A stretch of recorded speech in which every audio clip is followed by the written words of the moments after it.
Olá, hoje vamos analisar essa notícia recente, né? A deputada Carla Zambelli deixou o Brasil. Exato. Saiu bastante coisa no G1, no blog da Andrea Sadi, na parte de política. Isso. E a ideia aqui é tentar entender não só essa saída dela, o pedido de licença, mas tipo o que está por trás, né? Tem a condenação, a trajetória dela. Sim, o contexto todo. Bom, vamos lá então, mergulhar nisso. A notícia principal saiu agora, terça-feira, 3 de junho. A Zambelli publicou um vídeo no YouTube, disse que está fora do Brasil, na Europa. Alegando tratamento médico, né? Isso, tratamento médico.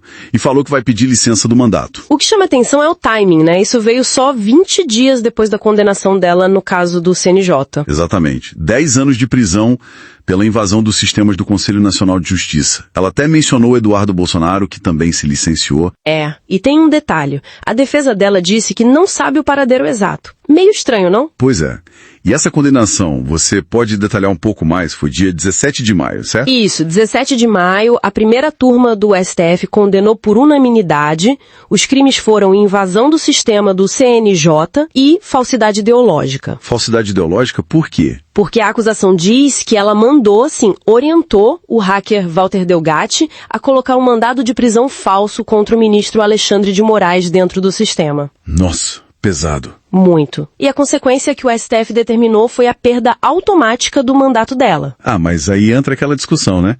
O STF decide, mas quem bate o martelo é a Câmara. Justamente. Aí é que tá o ponto de tensão. O STF determinou, mas muitos deputados acham que só o plenário da Câmara pode cassar um mandato. Não seria só a mesa diretora, então? Exato. Precisa de votação, segundo essa interpretação. É uma briga antiga essa, né? Judiciário versus legislativo. E olha, além dessa condenação agora, de maio, a situação dela já não estava fácil, né? Tinham outros problemas. Sim, vários. Lembra aquele caso da arma em São Paulo? Outubro de 2022, bem na véspera da eleição. Ela sacou a arma, perseguiu um cara... Lembro bem. Isso virou processo no STF também, porte ilegal de arma e constrangimento ilegal. E parece que já tinha maioria para condenar, mas aí um ministro pediu vista, né? O Cássio Nunes Marques. Isso, o julgamento foi suspenso por causa do pedido de vista dele, então tá pendente ainda. E não é só isso. Teve a decisão do TRE de São Paulo também, né? Teve, em janeiro deste ano. O TRSP cassou o mandato dela e ainda deixou inelegível por 8 anos. Por quê? Qual foi a acusação lá? Abuso de poder político e uso indevido dos meios de comunicação. Basicamente, por espalhar notícias falsas sobre as eleições de 2022. Caramba! É uma coisa atrás da outra, então. É uma acumulação, né? Fica bem complicado o cenário jurídico dela. E pensando na trajetória dela, como ela chegou nesse ponto, veio do ativismo, né? Sim, a trajetória dela é bem interessante. Começou lá em 2011 com o movimento nas ruas, teve até uma passagem rápida pelo Fêmen em 2012. Sério? Não lembrava disso. Pois é. Ganhou mais destaque nos protestos pelo impeachment em 2015, chegou a se acorrentar na Câmara. E aí veio uma onda Bolsonaro e ela surfou junto, né? Totalmente. Foi eleita em 2018 e reeleita em 2022 com uma votação enorme, a terceira mais votada em São Paulo, se não me engano. Mas essa fase mais recente foi cheia de polêmica. O caso da arma, o próprio Bolsonaro culpando ela pela derrota de 2022. Exato, e teve rompimentos com gente que era aliada, tipo Joyce Hasselmann, até o Sérgio Moro, que foi padrinho de casamento dela. E dentro do partido, o PL. Como fica? Dizem que o Bolsonaro acha ela meio incômoda. É o que as fontes indicam, sim, que ela seria vista como um incômodo.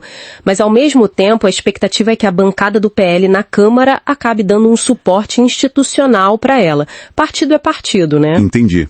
Então, para a gente amarrar aqui, temos a deputada fora do Brasil, alega saúde. Mas isso acontece logo depois de uma condenação criminal pesada. Isso, e com outros processos nas costas, o da arma, a cassação pelo TRE. E politicamente uma situação delicada. Culpada pela derrota por alguns, talvez apoiada por outros do partido. É exatamente esse o quadro. Mostra bem essa dança complexa entre justiça e política no Brasil. A condenação existe, a perda do mandato está na mesa, mas depende da Câmara. E as ações dela sair do país, pedir licença, parecem ser, bom, manobras nesse jogo político todo, né? Podem ser interpretadas assim, claro.